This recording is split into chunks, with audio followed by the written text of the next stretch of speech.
Tu n'auras jamais la reconnaissance que tu mérites si tu ne parles pas de tes projets. On a tous beaucoup ce travers-là de produire, de devenir le plus expert, le plus pointu. Et ça épuise.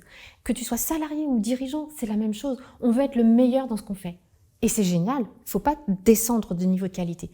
Mais si tu n'investis pas du temps pour parler de l'effort que ça nécessite et de la qualité de ton produit ou de ton service, la reconnaissance, tu l'auras jamais. Pose-toi la question de ce dont ton client a réellement besoin. Qu'est-ce qu'il a besoin de comprendre et quel est l'effort, la qualité, la valeur de ce que tu as produit.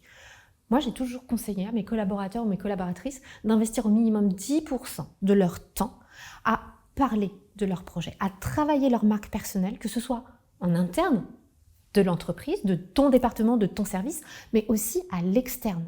Donc, parle de tes efforts, parle de la qualité de ton produit. Sinon, personne ne le fera pour toi et tu passeras à côté d'énormes opportunités. Un exemple tout simple, c'est d'aller sur LinkedIn, par exemple, et de poster, de parler de ton produit, de parler de la qualité de ton service, à quel point tu es fier du résultat de travail de tes équipes. Ça n'a pas de prix. Et en plus, tu vas avoir des questions et qui vont enrichir ton débat. Donc, tu es gagnant sur toute la ligne. Je sais que c'est un exercice qui n'est pas facile. Alors, si tu as besoin d'un petit coup de boost, inscris-toi à ma newsletter. Je partage régulièrement des conseils pour passer le cap.